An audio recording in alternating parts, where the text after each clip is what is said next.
Taste the Daily. மக்களை காப்போம், தமிழகத்தை மீட்போம்.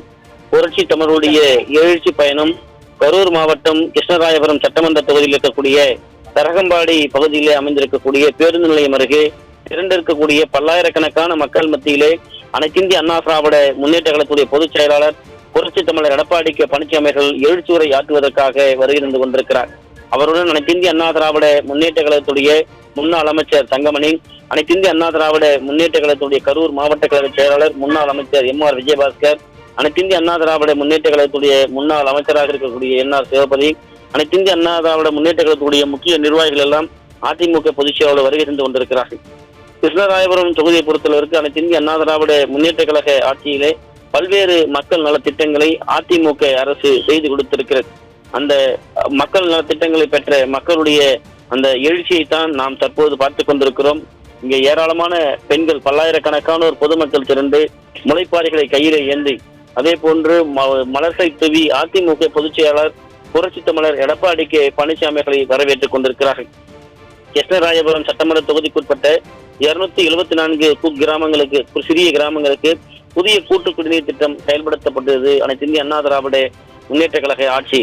அதே போன்று தரகம்பட்டியில் புதிய அரசு கல்லூரி அமைத்து கொடுக்கப்பட்டு இந்த பகுதியில் இருக்கக்கூடிய ஏழை எளிய விவசாயிகள், கூலி தொழிலாளருடைய பிள்ளைகள், அதாவது கல்வி வளர்ச்சி பெறுவதற்கு இது முக்கியத்துவமாக இந்த பகுதியில் அமைந்திருக்கிறது. அதே போன்று மக்களுக்கு ஏற்படுகிற பிரச்சனைகள், அதாவது வழக்குகளை தீர்த்துக் கொள்வதற்காக கிருஷ்ணராயபுரத்திலே புதிய நீதிமன்றம் கட்டிக் கொடுக்கப்பட்டது. மாயனூர் காவிரி ஆற்றின் குறுக்கே கதவணை புனரமைப்புக்காக 185.27 கோடி ரூபாய் மதிப்பீட்டில் ஒதுக்கீடு செய்யப்பட்டது.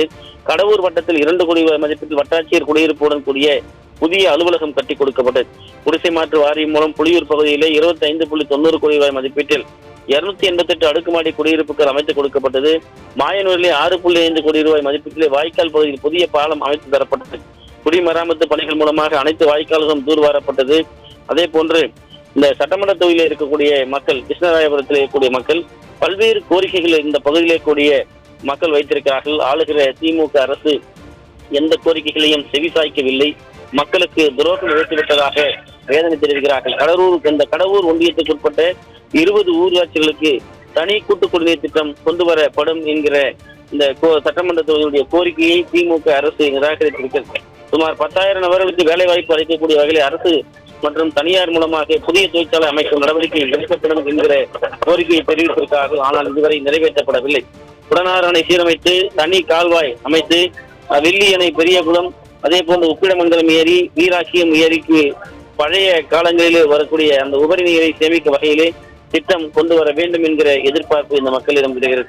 தரபங்கா நீர் திட்டம் போல் காவிரி ஆற்றிலிருந்து உபரி நீர் உள்ள காலங்களில் ஆற்றிலிருந்து பம்பிங் செய்து வெள்ளி அணை, உப்பிடமங்கலம், வீராட்சியம், முனையனூர், சேங்கல் ஏரி சேமித்திர வழிவகை செய்ய வேண்டும் என்கிற கோரிக்கையும் இருக்கிறது.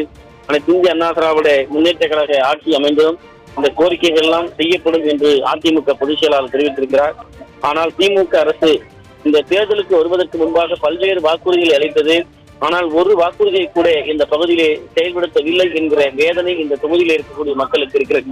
அனைத்து இந்திய அண்ணா திராவிட முன்னேற்ற கழக ஆட்சியிலே இந்த தொகுதியில் இருக்கக்கூடிய மக்களுக்கு, அதாவது வேலை வாய்ப்பில், கல்வி வளர்ச்சியில், சுகாதாரத்தில் மிக முக்கிய பங்கு வகிக்கக்கூடிய வகையிலே அதனையெல்லாம் ஏற்படுத்தி கொடுத்து கட்டமைப்புகள் பராமரிக்கப்பட்டது. ஆனால் ஆளுகிற திமுக அரசு 4.5 ஆண்டுகளாக ஒரு துருமையின் கிள்ளி போடவில்லை என்கிற வேதனை இந்த தொகுதியில் இருக்கக்கூடிய மக்களிடம் இருக்கிறது. அதே போன்று இந்த தொகுதியிலே 100 நாள் வேலை திட்டத்தின் கீழ், அதாவது 150 நாளாக வேலையை வைத்து தருவன் என்ற கோரிக்கையை திமுக அரசு வைத்தது.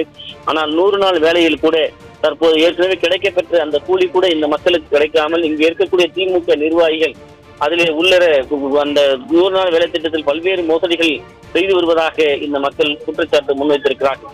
குறிப்பாக இந்த கிருஷ்ணராயபுரம் சட்டமன்ற தொகுதியில் விவசாயம் அது சார்ந்து இருக்கிறது. அந்த பணிகள் விவசாயிகள் முழுமையாக அவர்களுக்கு தேவையான இடுபொருள்கள், மானியங்கள், அதே போன்று உழுவதற்கான இயந்திரங்கள் முறையாக வழங்கப்படுவதில்லை என்றும், அதிலும் பாரபட்சம் காட்டப்படுவதாகவும், ஏழ்மையான விவசாயிகள், விவசாய கூலி தொழிலாளர்கள் தொடர்ந்து பாதிக்கப்படுவதாகவும் குற்றச்சாட்டு முன்வைக்கப்பட்டிருக்கிறது. அதே போன்று இந்த பகுதியிலே மணல் கடத்தல் என்பது மிகப்பெரிய அளவிலே நடந்து கொண்டிருப்பதாகவும், அதிகாரிகள் கண்டம் காணாத அளவில் மிகப்பெரிய அளவில் இதில் மோசடிகள் செய்யப்பட்டு வருவதாகவும் இந்த தொகுதியில் இருக்கக்கூடிய மக்கள் குற்றம் சாட்டுகிறார்கள்.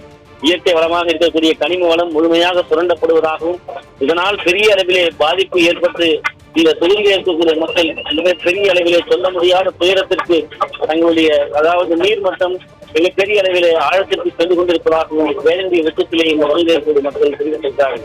குறிப்பாக கிருஷ்ணராயபுரம் சட்டமன்ற தொழிலில் இருக்கக்கூடிய மக்கள் பல்வேறு கோரிக்கைகளை தாங்கி நிற்கிறார்கள். அனைத்து இந்திய அண்ணா திராவிட முன்னேற்ற கழக ஆட்சி மலர வேண்டும் என்கிற எதிர்பார்ப்பு இந்த தொகுதியிலே இருக்கக்கூடிய மக்கள் எண்ணங்களிலே மனதிலே இருக்கிறது. அதிமுக என்கிற இந்த இயக்கம்தான் மக்களுக்கான இயக்கம், மக்களுக்கு சேவை செய்யக்கூடிய இயக்கம்.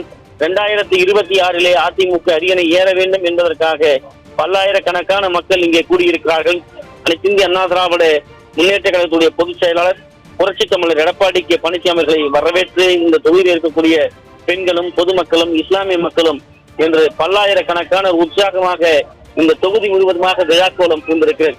கிருஷ்ணராயபுரம் அனைத்து இந்திய அண்ணா திராவிட முன்னேற்ற கழகத்துடைய எஃகு கோட்டை என்பதை 2026 அத்தியாயம் எழுதப்படும் என்கிற நிலையிலே உற்சாகமாக அதிமுக பொதுச் செயலாளர் புரட்சி தமிழர் எடப்பாடி கே பழனிசாமி அவர்களை முளைப்பாரி கொண்டும் மலர்களை கொண்டும் உற்சாகமாக வரவேற்று வருகின்றனர். அனைத்து இந்திய அண்ணா திராவிட முன்னேற்ற கழக ஆட்சியிலே தாலிக்கு தங்கம் வழங்கப்பட்டது. தாலிக்கு தங்கம் வழங்கியதை நிறுத்தி இருக்கிறார்கள். ஒரு ஏழை எளிய மக்கள் ஏற்றம் பெறுவதற்கு அவர்களுடைய வாழ்விலை ஒளியேற்றுவதற்காக வழங்கப்பட்ட திட்டத்தை கூட மக்கள் நல திட்டம் என்றும் பாராமல் முடக்கி இருக்கிறது திமுக அரசு. தாலிக்கு தங்கம் திட்டத்தை முடக்கினால் என்ன, 2026 அது அமல்படுத்தப்படும். அதோடு பட்டு வேட்டி பட்டு சட்டை வழங்கப்படும் என்று அதிமுக பொதுச் செயலாளர் அவர்கள் உறுதியளித்திருக்கிறார். தீபாவளிக்கு ஒவ்வொரு பெண்களுக்கும் சேலை வழங்கப்படும் என்று தெரிவித்திருக்கிறார்கள். வீடு இல்லாத ஒவ்வொரு ஏழை எளிய மக்களுக்கும் பல லட்சம் ரூபாய் மதிப்பீட்டிலே அதாவது அனைத்து வசதிகளும் கொண்ட ஒரு வீடு, காங்கிரீட் வீடு கட்டித்தரப்படும் என்ற அறிவிப்பை அதிமுக பொதுச் செயலாளர் புரட்சி தமிழர் எடப்பாடி கே பழனிசாமி அவர்கள் தெரிவித்திருக்கிறார்கள். 2026 மக்கள் செல்வாக்கோடு அனைத்து இந்திய அண்ணா திராவிட முன்னேற்ற கழகம் ஆட்சி அமைக்கும். அப்போது இந்த கோரிக்கைகள் எல்லாம் முழுமையாக நிறைவேற்றப்படும் என்கிற உறுதியை இன்றைக்கு செல்லுகிற இடங்களில் எல்லாம் அனைத்து இந்திய அண்ணா திராவிட முன்னேற்ற கழகத்துடைய பொதுச் செயலாளர் புரட்சி தமிழர் எடப்பாடி கே பழனிசாமி அவர்கள் தெரிவித்து வருகிறார்கள். எங்கு சென்றாலும் மக்கள் வெள்ளம் அலைக்கடல் என திரண்டு உற்சாகமாக இரட்டை இலையை காட்டி முழங்கி கொண்டிருக்கிறது மக்கள் வெள்ளம். தற்போது அனைத்து இந்திய அண்ணா திராவிட முன்னேற்ற கழகத்துடைய பொதுச் செயலாளர் புரட்சி தமிழர் எடப்பாடி கே பழனிசாமி அவர்கள் உரை நிகழ்த்தவிருக்கிறார். முன்னதாக அதிமுக கரூர் மாவட்ட கழக செயலாளர் முன்னாள் அமைச்சர் MR விஜயபாஸ்கர் அவர்கள் வரவேற்று பேசி வருகிறார். அந்த நேரலையை தற்போது பார்க்கலாம்.